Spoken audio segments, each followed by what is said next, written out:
So before I do want to spend a little bit more time talking about specifically the Decorum and what you guys offer in terms of products and services, excuse me. But before we do that, I want to spend a little bit of time talking about your personal journey with menswear.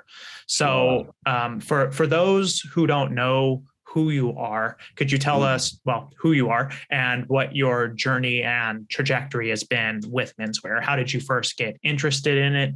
And what made you want to pursue it as a venture? Sure. So my name is Charles Yap. I'm born and bred in Singapore. As many people think, I'm a Singaporean, very much a Singaporean at heart, but with a very international outlook on things. I've spent a few years living in London as well as in Bangkok. And I've always been working in the area of hospitality, marketing, journalism. That's always been my background. So retail and menswear is a very new thing to me. So I'm 47 years old, probably among the oldest in the, many of the people I interact in the menswear community tend to be much younger than me. I see myself being the oldest uncle of the lot. And it's quite interesting when I talk to friends. They call me uncle, and I tell them that, well, if you call me uncle, I'll call you nephew. So I've got a few nephews around, and some of whom I've not even met in person, which is the way Instagram goes, right? You tend to make friends, and with the way the algorithm goes, you tend to get attracted or get the attention of like-minded people who dress probably a similar way. So the world is getting smaller. So I would say, how did my interest in menswear start? I would say that in my earlier years, in my early to mid 20s, I've always been interested in suiting up. Wearing the whole prospect of wearing a nicely crafted jacket, a suit with a tie, it always appealed to me. But it wasn't until 4 years ago when I discovered what real classic style meant. Because when it comes to wearing a suit, there's just so many categories. I've always been playing around with, I guess, for lack of a better description, the lower end of the market, more of the locally made items. We're not talking about, well-crafted clothes and fabrics. We're more talking about polyester or blended material. We're talking about fused construction suits. I was playing in that space for probably 20 years. If you don't mind me pausing you there just for a second, what was it initially that attracted you to getting suited up? Like what was it that appealed to you? Why were you interested in it in the first place? So when I was growing up in Singapore, I went to a school called Anglo-Chinese School. It's a very well-established school with its roots in British history. In fact, the founder of my school back then, Anglo-Chinese, was this guy called Oldham, who is a British gentleman who came to Singapore, founded the school. So in terms of school upbringing, we would be wearing a tie on Mondays. And I enjoyed wearing a tie back then as a kid, even though majority of my classmates thought it was a chore. So that was, I think that was my first experience with something as classic, something that's classically menswear driven. So, having that school tie, which I think I still have. I have to dig deep. Of course, it's made of polyester and all. It's not the best, but I think it started off my journey. And over time, as I grew up and went into hospitality, in the world of hotels, wearing a suit is pretty much a commonplace. And that's where I started experimenting as well with local tailors. Experimenting with blended fabrics. Back then, 20 years ago, there weren't many options. Even if I wanted to perhaps, go with Neapolitan, Florentine, back in Singapore 20 years ago, that was not possible in my early 20s. So it was really a case of playing with what's locally available. And also, as I got a bit more affluent, as my income grew, I started experimenting with more of the designer brands. I think brands we don't really have to mention in this chat, but more of the mainstream fast fashion premium kind of brands that we all probably had touched, we all grew up with. So I played in that space, and it was really a case of trying off the rack items, trying on things from sales, sample sales. When I was living in London, it was a case of Great Molton Street, had the music room at Great Molton Street being a venue for really good sales by, either the premium fast fashion brands or even some of the more mass market several names. So they would put their off-season items out there for people to try and for people to buy at a cheaper price. And that was when I experimented with different things as well, accessories, more of a play on colorful socks, that kind of thing. So that was how things started, probably, from between 20 to 15 years ago. So I've always been, when people meet me, I think there's this personal branding that has always stuck with me. It's always a case of, you look sharp, you look dapper, you look what is that, immaculate sometimes, or you look just well put together, well groomed. It's always been something I have lived with. So but it's a case of I think for many of us who are really into classic menswear, it's also the awakening or the reawakening, the one moment when you just go, hey, I should be looking at something that's a bit different. I should be looking at wider lapels. I should be looking at softer shoulders. I should be looking at something that's better constructed. And for me as well, living in the tropics, in Singapore, in Thailand, where I spent a lot of my last few years, it's a hot climate. We're talking about 34 degrees Celsius in the daytime, high humidity. So I started thinking, if I'm wearing a suit and I'm not comfortable, and in most cases, the kind of clothing I was used to before I transformed, I guess, for lack of a better word, before I could transform sartorially, or before I transformed to this whole classic approach to menswear, it was really more about tighter fits, which we all have been through as well in some earlier stages of our lives. We're talking about much tighter fits. We're talking about lots of padding, lots of unnecessary construction, because you weren't paying for the artistry that you are used to now. So back then, it was also a case of, how do I make myself feel more comfortable? How do I feel better in my clothes? How do I go to perhaps even a semi-outdoor event and not die from the heat and from the sweat? And how do I, I even thought to myself, how do I prevent having the underarm patches of sweat, which used to be so prevalent before the switch over, but right now with the right clothes, the right materials, the right lightweight construction, I seem to have stopped experiencing that level of discomfort. So, it's for a combination of practical reasons, and also, I guess as we get a bit older, the quest towards something that's more long-lasting, something that's more of an investment rather than throwaway pieces that you just don't care too much about. Yeah, would you say that, I think you were kind of hinting at it here, that part of the reason why you became so invested in the quality of the fabrics was, as you said, out of necessity. You said that, growing up in Singapore, you said that is, I've never been to Singapore yet. So you said that that's a tropical climate.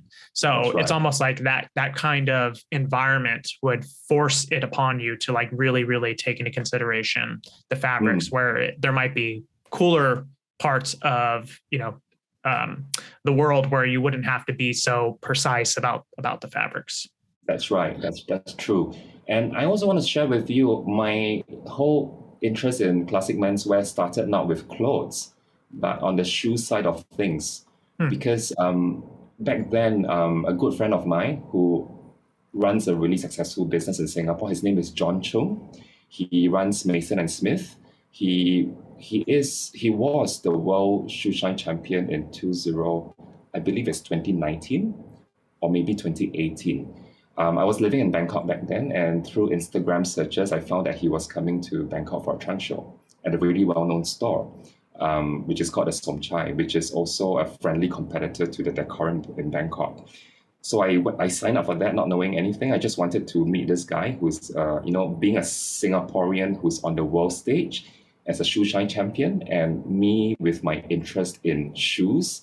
And I've always wanted to, the whole art of making a pair of shoes shine, or having the mirror shine tips, appealed to me back then, about that was 4 years ago. And I decided I would sign up for his workshop, paid him a visit.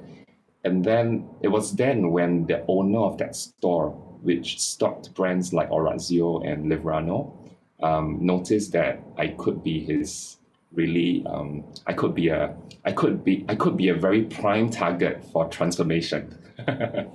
So a few weeks after the workshop, I brought a pair of shoes in, I got it shine, and I learned how to shine, and I started, getting interested in shoe shine. He gave me a call and said, Charles, my name is Lapas.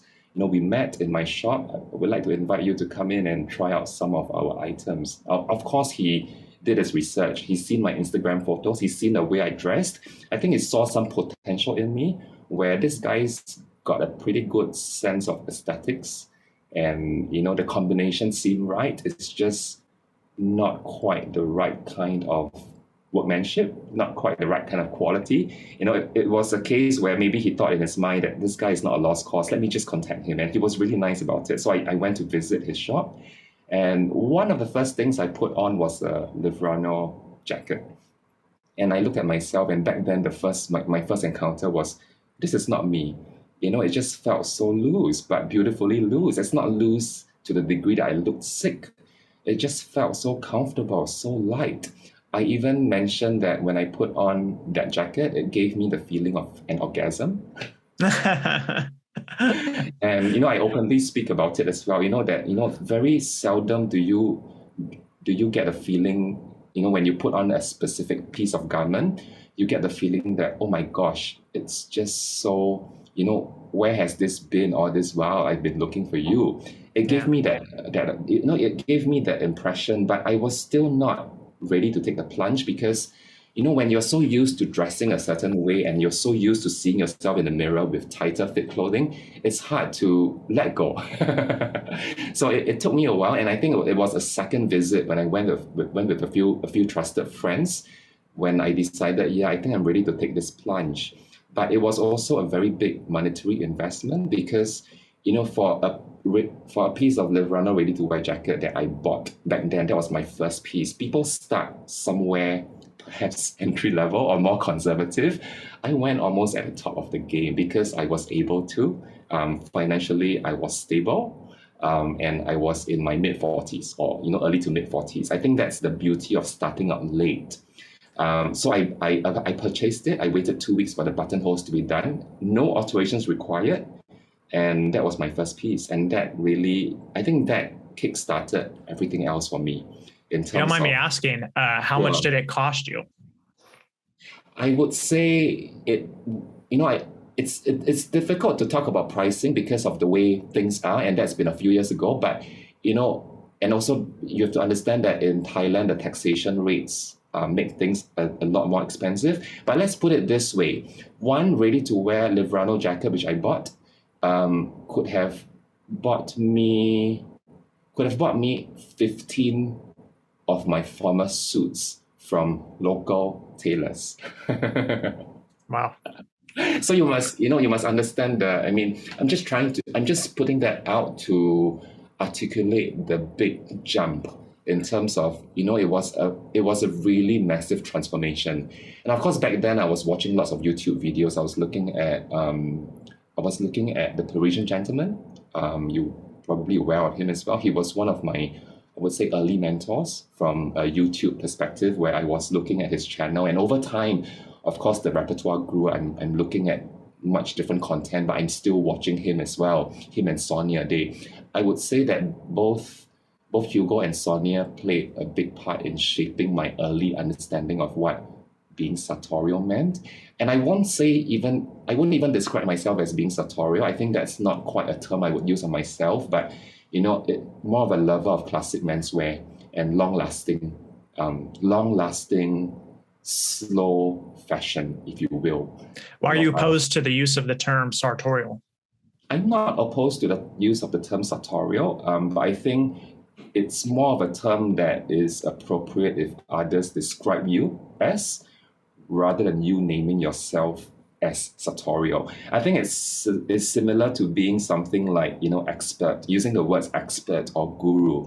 These are terms that you don't self-proclaimed. These are terms that if others use on you, you just accept graciously, but it's not something anyone I feel should be self-proclaiming. And I would never call myself, a sartorial person, but I would use the term sartorial to reflect, milestones like sartorial transformation 4 years ago, the awakening, obviously, and when it comes to marketing the store as well, in some degree, you have to use the term sartorial, but wisely and in the right setting, of course.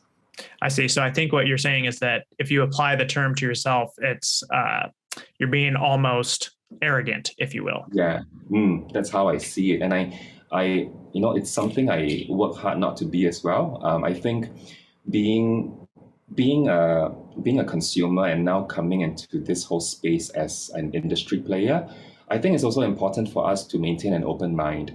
At the end of the day, our job is to, of course, we want to sell, we want our items to move, we want to make profits. I mean, that's of course the end game.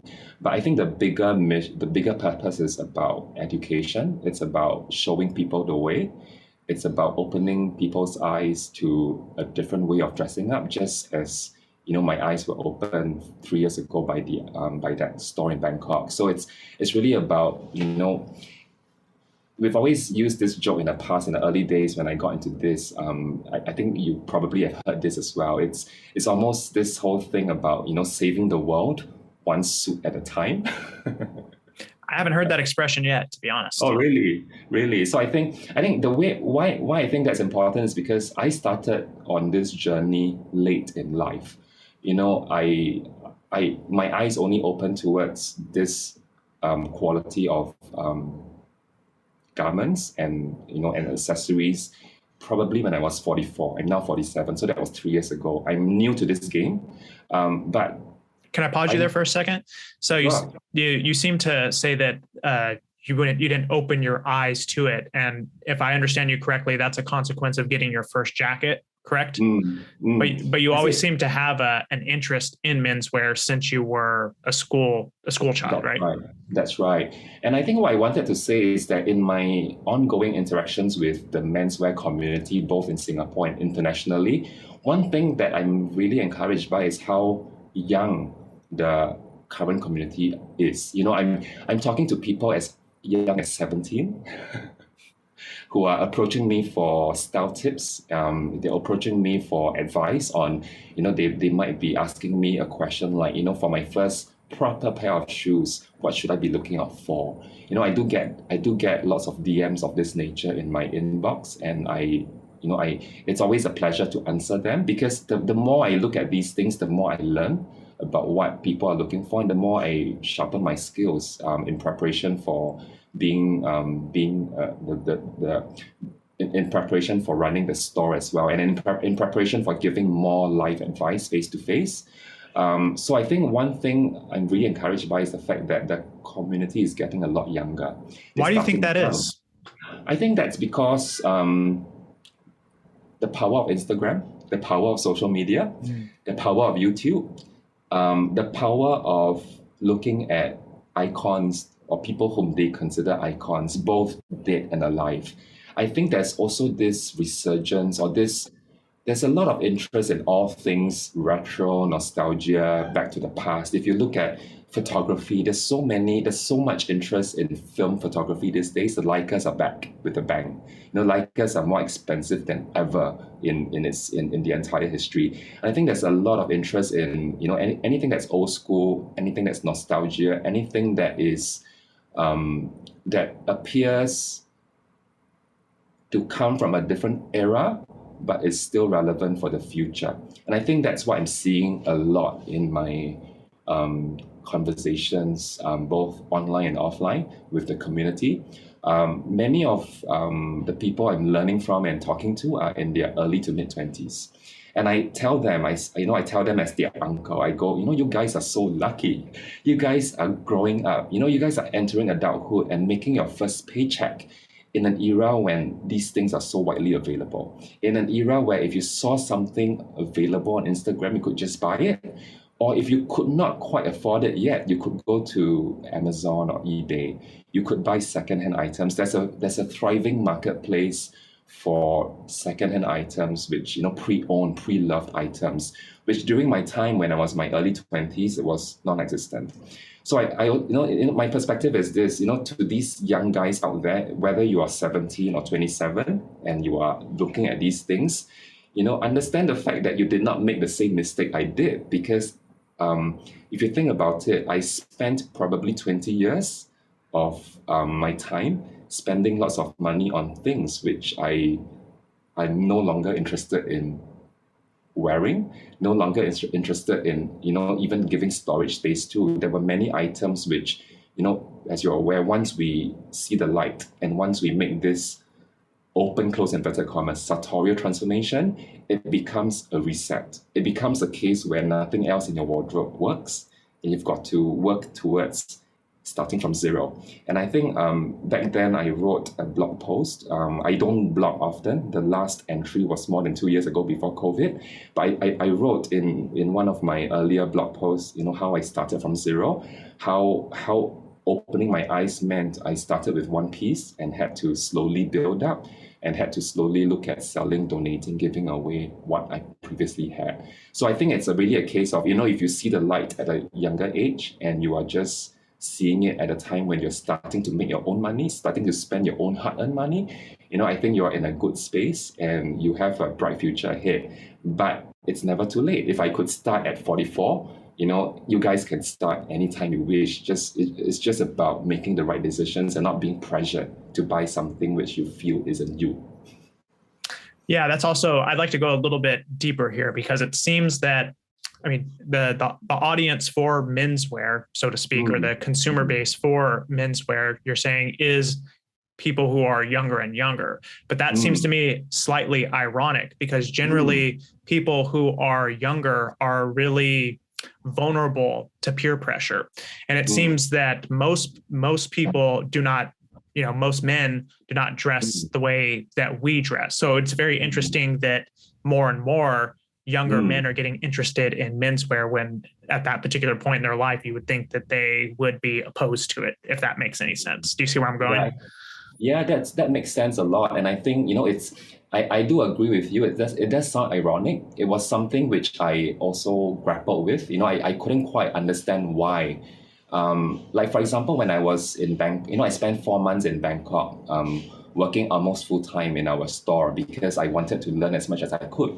And also I wanted to, in return, apply a bit of my management experience towards the team, because just giving them a bit more structure, giving them a bit more help, applying a bit of my leadership towards how the store is run. One of my biggest observations was, I was seeing 16, 17, 18-year-old boys bringing their mum, dad, their parents, and telling their parents that they're ready for their first pair of proper shoes, and making the selection and making their parents pay for it. And their parents were also asking, the parents were equally interested as to why their kids were making such decisions, and why their kids were, looking for a pair of loafers when they could be perhaps spending that money on a pair of couch sneakers. So, it was something which I observed, and which I was very encouraged by. And I even remember telling the parents, I said, look, ma'am, I'm a 47-year-old guy, and for me to see your son who's 17 years old choosing a pair of Crockett & Jones, a pair of loafers, and with the attitude that he would wear it, he would take good care of it, and it's something that he wants to wear for the next 20 years. And I told that lady, I said, I think, I wish I knew as much as your son when I was your son's age. So I would say, this is quite a bit of money to pay, but I think you can be assured that your son is not making wrong decisions. I think his future decisions in life is going to be quite calculated. He's done his research, and I think it applies.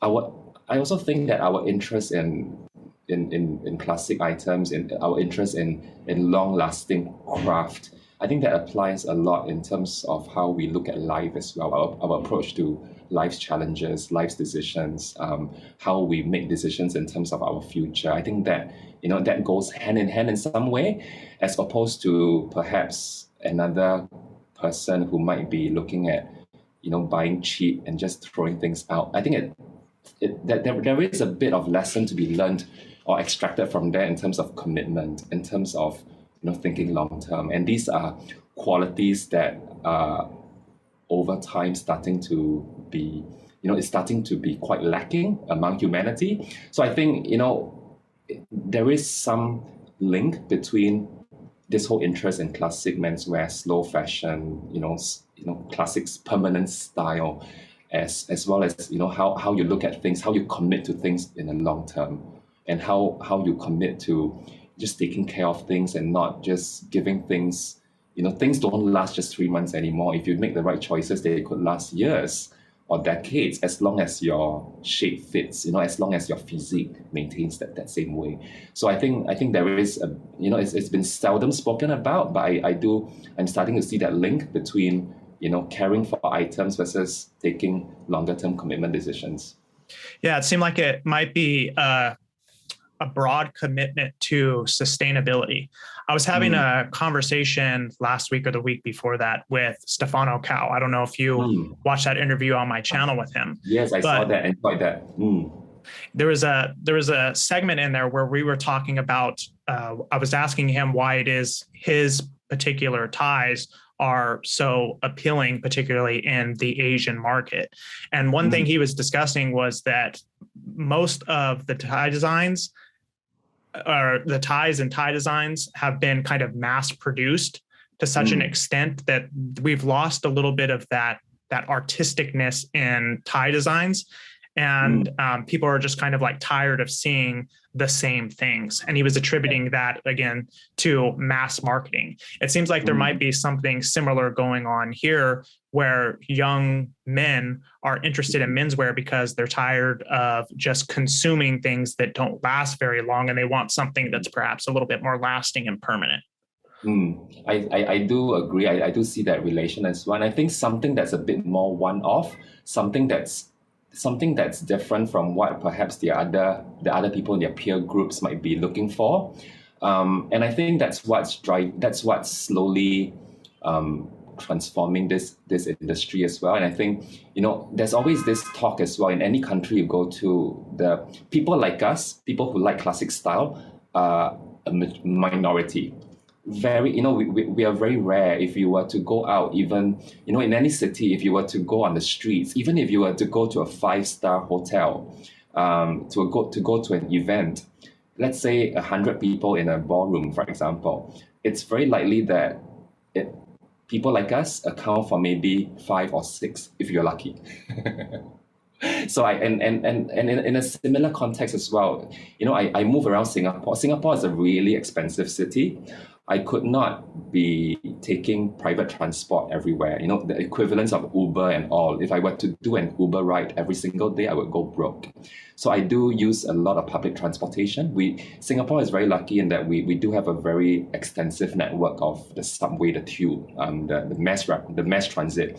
So I rely on that, and I would be dressed like this going to my appointments as well. And the thing is this, I get stares. I'm a rare species. People like me are rare, but there are quite a number of us in Singapore, and I've met them recently, and I asked them, how do you feel about the stares that you get when you're in public transport? And initially it was uncomfortable, but over time it just became a situation where they just ignored it, and if you just get used to it. But then there comes a turning point when people approach you in a train as well and go, I like the way your trousers hang, or your trousers remind me of my grandfather. Of course, that sounds weird, but I go, yeah, this is a classic way of dressing. And then they'll be asking things like, why is your jacket not as tight as what I've seen in the market? I do get questions like this in the train from time to time, or even walking on the streets. So, I just take this as a signal that, yeah, perhaps that, over time, I think we're all doing our small part to just open the eyes of people around us towards why we are doing what we do. And for the very small number who may be interested and who might be approaching us for tips, for opinions and for guidance, we just openly offer it. And I think the beauty of it is that the menswear community, especially through Instagram, through the different channels, the platforms, I think it's one thing I've realized is that you tend to come across relatively nice people who are generous in terms of giving their time and their brain power towards giving you guidance. And it's almost like a case of birds of a feather flock together. It's a very small community of birds flocking together at this stage. But I do see over time that it will only get larger as more people, as more men, and in some cases women, get see the appeal behind why we dress the way we dress, and why we see, why we live life the way we live life as well. Yeah, I think that for a lot of people, there could be, I don't know what the correct word is. I want to say insecurity. I'm not sure that that's the proper word choice, but some people don't recognize that it takes a little bit of confidence in order to dress this particular way, because as you said, people will notice the way that you dress. Now, in contrast to you, I actually found that quite appealing when I first started learning how to dress well. I remember an experience I had, to be honest, I'm still fresh, but I was even more fresh then. When I first got involved in menswear, I purchased a sport coat and a pair of chinos off Amazon. It's from a brand, I believe, called Kufandy. Have you heard of them? No, I've not heard of them. Okay, so they sell like $50 or $60 blazers. And I had seen on Instagram somebody wear like a blue blazer with a mustard turtleneck. And I was like, man, that's a really good look. I would like to try that. And so one day I went to go teach class and I wore that to class. And then after class, I went to go to the local Target to pick up, I believe, some pins at that particular time. And when I walked in, I noticed that for the first time in my life, this is the first time I've ever had this experience before, people were just turning to stare. And I, in contrast to you, I didn't feel uncomfortable. I actually slightly liked it, to be honest. Enjoyed it. I felt in a certain way like powerful. And I noticed like in all honesty, I noticed in particular, like the women would look, which was also very interesting because, as just somebody who's not exactly Ben Affleck looking, I'm not used to getting that much attention. And so I think that was one of the things that really drew me into menswear initially. I was like, despite that surface level detail, I was like, well, there's some power here. There's a lot of power in learning how to dress well, and you can really command attention if you learn how to do it. And I was thinking at that particular time too, I'm like, I'm not even that experienced. I don't know what I'm doing. Like, how much attention could I potentially command if I actually learn how to do it well? But I think, as you said, one person dressing well and going out and showing people that it can be done can only inspire other people to do it. When somebody sees that you can do it and you're not a weirdo, so to speak, they might feel themselves inspired to also try out menswear as well. And I think the other thing about dressing the way we do and enjoying it is really enjoying it, and not just doing it because you feel compelled to do it, because none of us ever feel compelled to dress up. We would dress up. I think I was watching one of your earlier YouTube interviews as well, and I think you broached the topic of, do I dress for myself, or do I dress for the occasion, or do I dress for others? I think this is something we always something that always goes through our heads, and I would say, I guess my approach to that is, you dress for yourself. That's how I do it. You dress to make yourself feel happy, because that's, to me, life is so stressful.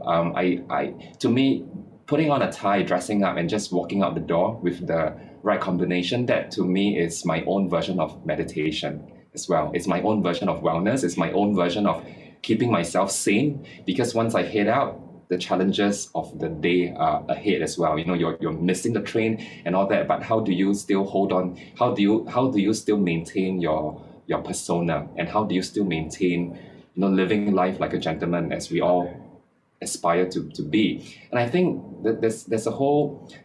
Can we go a little deeper there for a second? So Yeah. you said meditation. So when you say Mm. it's your meditation, what specifically Mm. do you mean by that? What I mean by that is that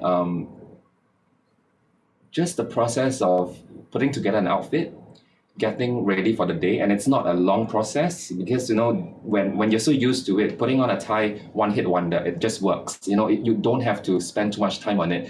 But to me, it's almost like a ritual.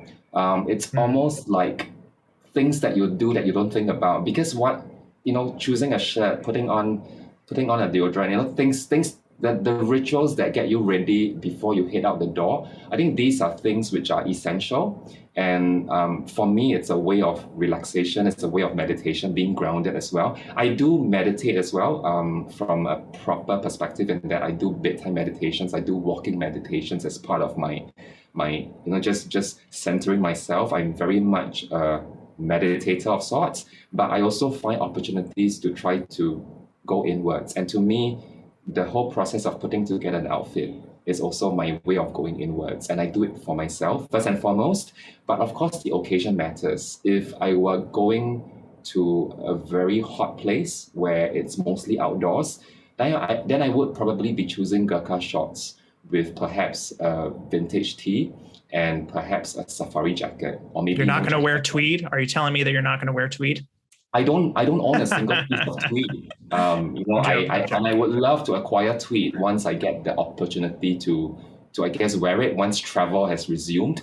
But I don't even own tweed. But I guess what I'm saying is that when you are dressing up the way we do, it's also important to be relaxed about it. It's also important to be casual about it. Because when you speak to converts like ourselves, this is not quite dressing up. It's actually dressing down, but just dressing down on our terms. And, at the very core, it's about what you're comfortable with. And I think for many of us, we would consider wearing a tie a version of casualness because rather than being a formal thing, to me, I see putting on a tie or a pocket square as just as, it's just an injection of fun, injection of color, a bit of accent to what could otherwise be a rather boring outfit. It's just putting on a piece of color, some texture, a bit of movement, something that flies in the wind. I think that's how we see things, and I think it's also about being very casual and effortless. I hate to use, well, I don't say I hate. I think the term sprezzatura is another buzzword that you hear a lot. Again, it's something I believe it shouldn't be something that's self-declared, and it's something that no one really can achieve. But I feel taking that approach or trying to aim towards that effortless way of putting something together and just being comfortable in your own skin and just living life in a very honest and authentic way and just being yourself. I think that's what makes classic, that's what makes dabbling in classic menswear so fun for me. Yeah, I would say something similar. I had an interview with one of my friends, Chris. He interviewed me for my channel, and Yes. he was asking me like what my motivation for dressing was, and I tried as best as possible to describe philosophically why it is that I'm interested in dressing well. Because even though I had that experience at the grocery store that one day that made me realize how powerful dressing is, I wouldn't say that now I dress well for that reason very much at all.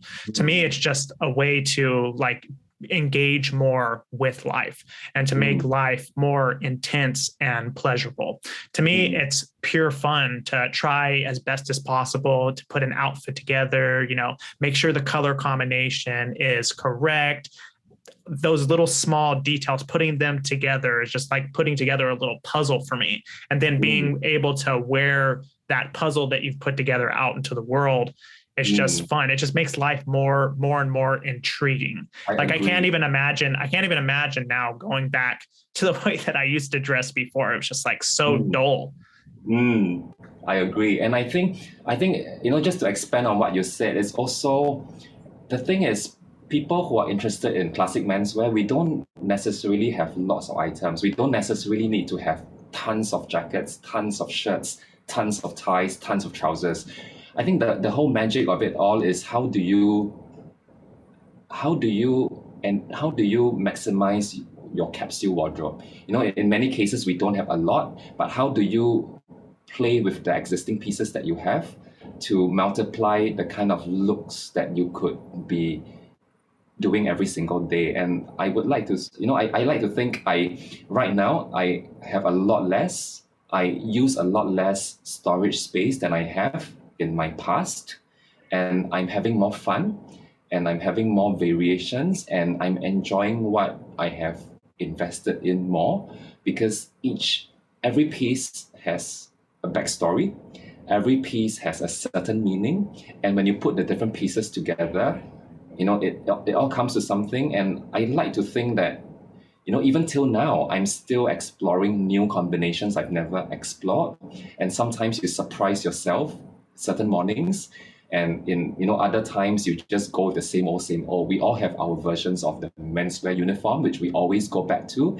But some days you realize that, hey, I never thought this shirt could go with this tie, and this is my first time noticing it, even though I've had this shirt and this tie for the last 2 years. I think that's the fun of it, and it's also about getting the bang for your buck. Because when you go into this level of tailoring, you're inevitably spending a lot more than if you were going for lower quality. But because you're spending more on well-considered pieces, you're also finding more ways to make better use of them. I always think, cost per wear. If I were to break down a piece of a tailoring that I've purchased over the last 3 years and the number of times I've worn it, it's probably way cheaper than if I had bought something off the high street, worn it 5 times, and it either the buttons came off or it just didn't feel good, or there's so many reasons.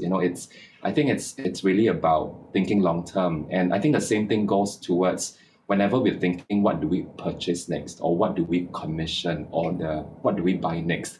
It's also taking stock and looking at what you have in your collection and how the next piece can work your collection even harder. Yeah. Do you think that there is so I admit, I've gone through a period which is slowing down now.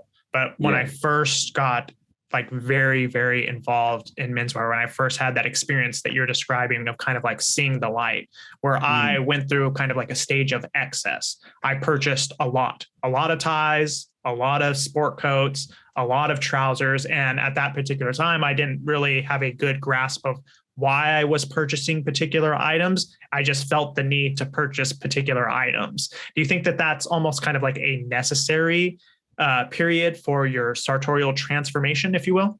Did you go through something similar? Yes, I did. I went through something scarily similar. So when you surrender, I surrendered at the same time. My transformation was scary because I started I started quite high in my, most people start, maybe they'll go entry-level pieces, but I went quite high. I went with a Livrano ready to wear, and then subsequently I went Orazio, and then I went, I commissioned 2 more made-to-measure suits from a Japanese maker based in Osaka who was traveling to Bangkok at that time. So I would say, because the whole thing is this: when you start from zero, you can't be wearing that same one piece of outfit out all the time. So that's when the urgency comes in, almost like an urgency to start acquiring, start learning, and I think, I went through a stage where I was commissioning 2018 was my scary year. That was the year when I believe I commissioned a total of 10 jackets/suits. That was crazy. I went through that year, but I was going fast because I knew that for someone like me who enjoyed wearing suits on a daily basis, I could not just live with 1 or 2 pieces. You have to rotate your clothes. We all know that. If you have a very well-loved piece that you wear on a daily basis, you just wear it to rinse. Clothes need time to rotate, breathe, the whole thing. We're all aware of that. So, it was fast, furious. My business partner, Guy, whom back then was, literally a friend and owner of a shop, even sat me down and said, "Charles, you're going a bit too fast. I would suggest you slow down. Maybe take some time to enjoy your purchases before you make the next one." And I went, "Guy, I'm aware, but I'm making smart decisions at the same time. The good thing is, despite my high speed of transformation and the purchases over that one year period, I like to think I haven't made any major mistakes. Most of my pieces are still in rotation. I've not sold any jacket. They're all still being worn. Trousers, yes. Trousers is a more difficult thing, because as you start with trousers, you don't dare to go super, you don't high-waisted, mid-waisted, low-waisted. I started the journey being low-waisted, then I went mid, then I went high. I think I'm at the highest right now. You can't go any higher, but of course, over time, as your evolution and maturity within this space grows, you're starting to push the boundaries a little. So I would say, when it comes to trousers, some of my earlier commissions were given away. Also largely because I've been working out. I put on bulk, I put on fat to some degree. Your body shape changes. So I had to make a few, harsh decisions in terms of getting rid of a few pairs of trousers, making new ones. But other than that, almost every piece I have, I still have them and I still wear them. They're in full rotation. I don't believe I have a piece which is at the back of the closet and not being touched. So I think that's the beauty of the journey we all have to go through. Having said that, I'm also advising friends who are starting out right now, or in the earlier stage of their journey, to just take it slow. I'm telling them, don't go as fast as I did. I might, if I told them my story, I sounded like, it almost sounds like I'm encouraging people to go the way I did. But I'm telling them, just take it slow. For various reasons, they might be at a different stage of their career where they were not earning as much as I was earning when I was doing that 1 year of fast and furious purchases. There are various reasons, and also I think the most important reason is taking the time to appreciate what you have acquired, giving them time to, giving yourself time to fully decide if what you have made is really you. Because I've also been through stages where I wasn't used to linen in the earlier stage of my transformation, and I bought a tobacco linen jacket which I wanted to sell within the first month, because I thought I didn't understand how linen works. It's heavier than I thought, because linen comes with a certain weight, but it's also very cool for, it's also very climatically appropriate for where I was living. It only took me a few months later to fully appreciate the beauty of linen as it broke in, as it wore in, as it became more patinate, and as it became, I think I like what you say about the proof is in the wearing, but I think the proof is also not just in the wearing, but with wearing the same pieces of items multiple times over an extended period. The beauty of the things, That's a little bit too long for a tagline, though, I have to say. True. The proof is in the wearing over time. I don't know. Yeah, but I think the beauty of it is that the longer you have owned any specific piece of garment, the greater they feel, whether it's shoes, or jackets or trousers. The only exception might be socks because of the way they wear. But even my socks have lasted more than 3 years. Wow. Yeah, so I think that's the observation. And just want to add as well that I also think that when you dress up well for yourself and you feel, when you dress up well for yourself and you exude a certain level of confidence, relaxed confidence, you tend to get things done a lot easier. I'll give examples. When this is the year-end period in Singapore, every single bar is full. But when I'm entering a bar and, without a reservation, the chances of you getting the best seat in the house, even if you went in without a reservation, is way greater if you're well-dressed than if you were not appropriately dressed, or not, if you appear disheveled. It's unlikely you will be given a table at the last minute. So my experience has also shown me that, it's not like I'm out trying to get tables all the time. But, when you make a last minute plan with another friend and you want to go to a bar for a nice drink and this bar appears full, don't accept walk-ins. But as you approach the hostess or host, they would very likely say, hey, we do have a table for you. Or let me guide you to this space which you might enjoy. Because when you are effortlessly confident and appearing a certain way, you tend to also fit in with their crowd or their look. So I do think that the indirect benefit of, being effortlessly relaxed, exuding this effortless, relaxed confidence is that, doors do open, whether it's big or small, whether it's getting the right job, getting the right opportunities, signing the right deal, or just getting a table in a restaurant. Yeah, it's certainly the case that I've had similar experiences, some of which I've noted in videos on my channel. It's just when, human beings are as they are. We all have human nature, and we all make judgments about people, part of which are based on the way that they dress. And I've noticed very similarly, like anytime that I, dress up very well, people treat me very differently, even in the way that they address me. It's not hello, it's hey, sir. They kind of defer to me to a certain extent. And if anybody were to come to me and ask me like, well, why do you think I should dress well? I could give them my long philosophical answer. But if I were going to tell them practically why they should dress well, that would be one of the reasons, because people do judge you based on your appearance. And there are benefits to dressing well, like you mentioned there.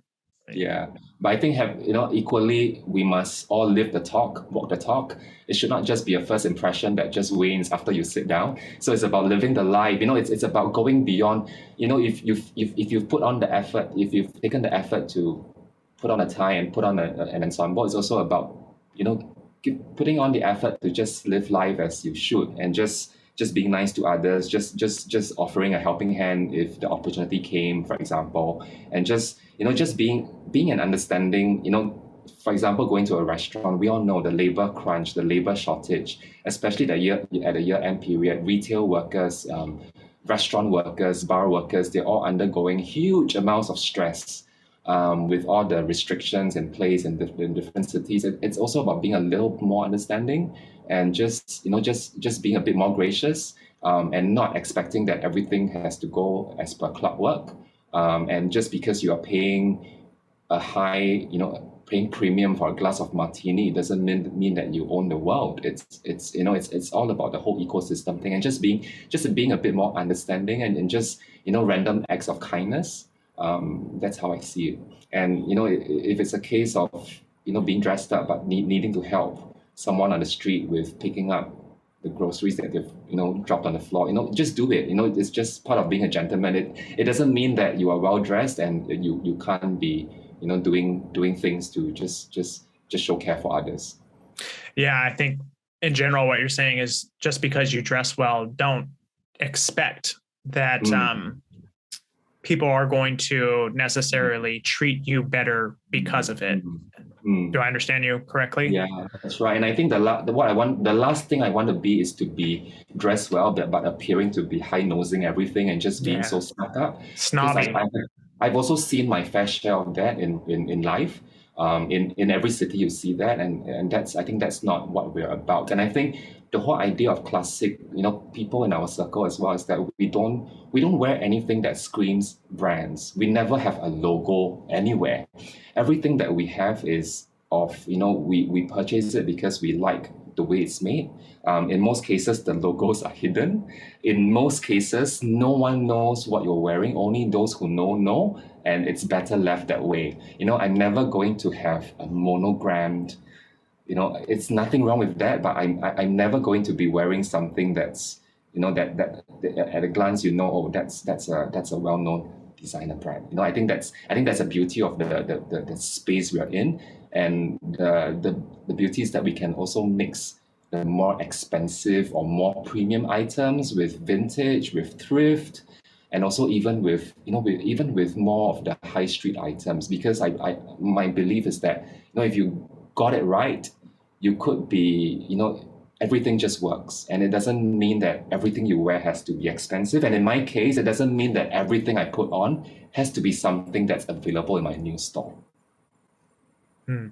So I think we should probably transition to talking specifically about the Decorum. So I am not familiar. Well, I follow both the Instagram page for the Decorum in Bangkok and now the one for Singapore, but I have yet to make a purchase from them. So what products and services do the Decorum offer?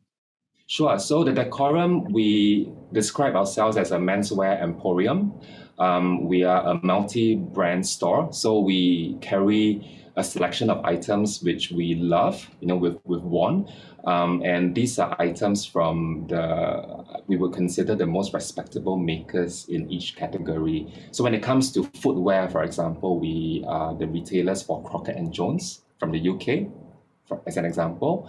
We also carry loafers from Boudoir and Lange, again from the UK.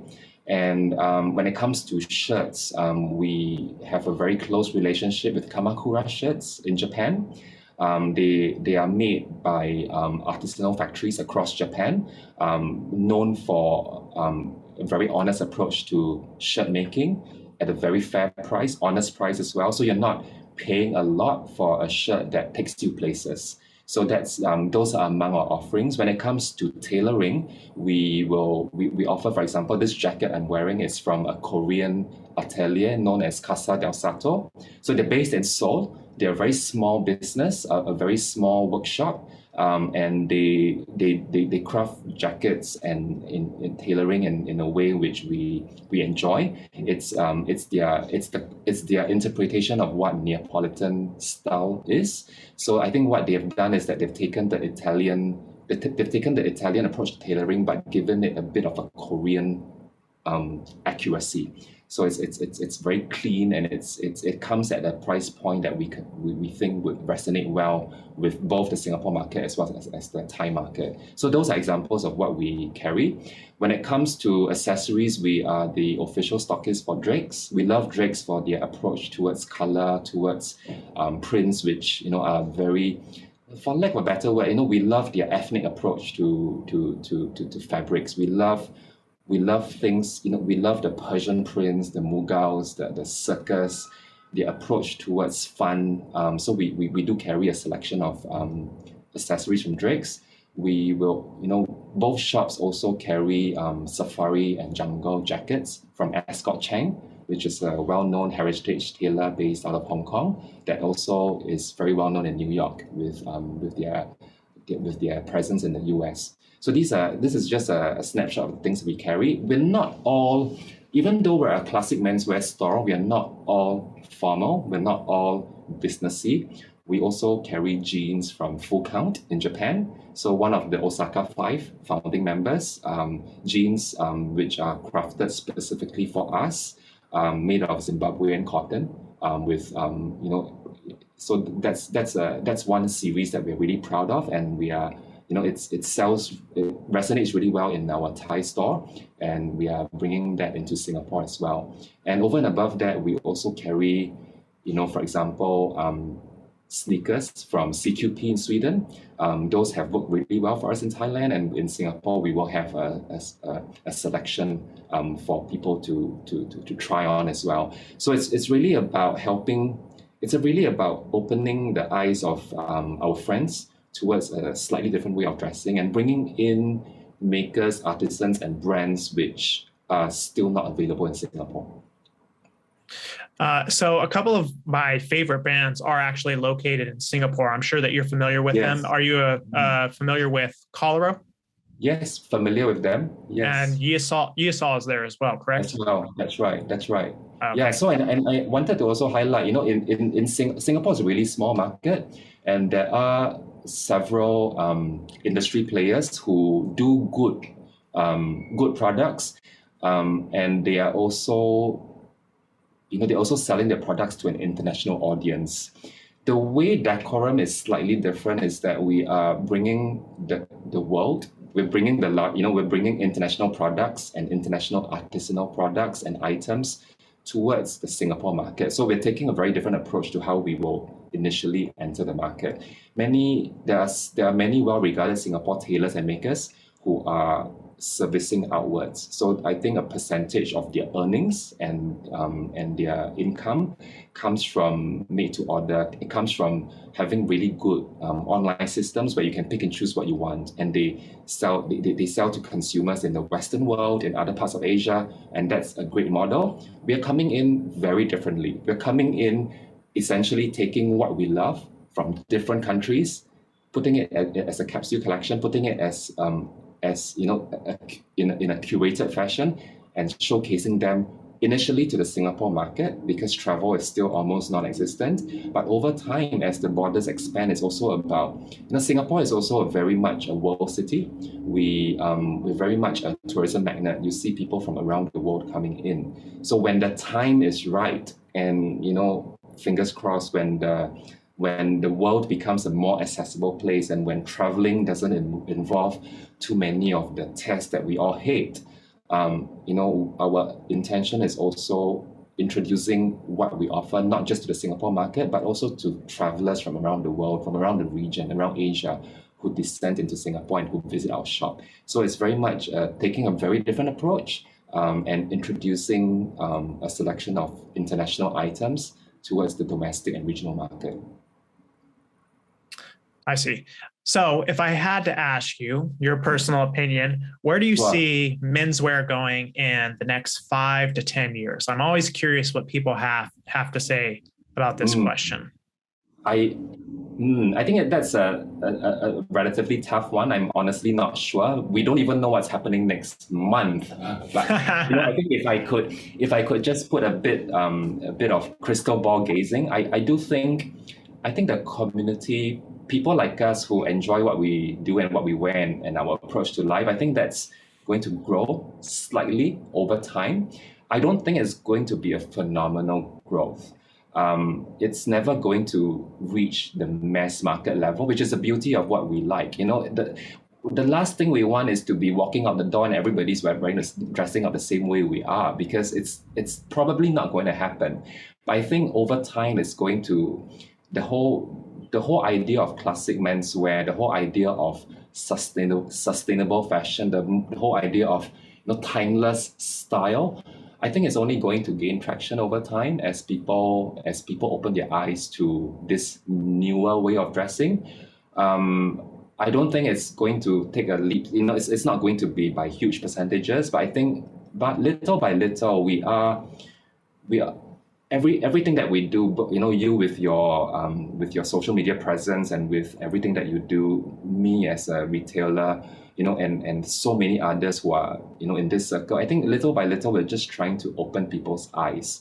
And I think with the power of Instagram, with the ongoing appeal of all things nostalgic, all things vintage, secondhand marketplaces, I think it's only going to grow. I think it's good for everyone. We're going to have more people to talk to, more people sending us private messages, more people asking for interviews, more people approaching our store, trying on new items before deciding if that's right for them. I think it's all going to, if I could put it, I think we're just at the tip of the iceberg, and there's a lot more coming in the years ahead. And I think COVID has also, with the last 2 years of challenges that everybody faced, I think, people are sick and tired of just not dressing up, not even showering before the day starts. I think at some point of time, as the world reopens again, I think there's going to be this interest in, let me just put on a better piece of outfit before I go out. I think that's slowly coming on. And yes, there's going to be trends like athleisure, which is not something I resonate with. I think it's, that's a big multi-million-dollar business. It's a mass market, but I think the segment we're in is a lot more select. It's a lot more niche. It will only grow, but it will never reach the kind of levels that you get on the high street. And that's the beauty of it. So you're pretty optimistic. I am. Because the thing is, if I weren't optimistic, I wouldn't be making this move, coming back home, and putting in lots of time, money, blood, sweat, tears towards opening this venture. And I think the optimism is there. And I've also been speaking to many of the other industry players, both in Singapore and regionally. I get different. Everybody paints me a different picture, but at the end of the day, my own picture is for myself to draw. My own picture is for myself to determine. And of course, it's not going to be an easy ride, especially the way things are.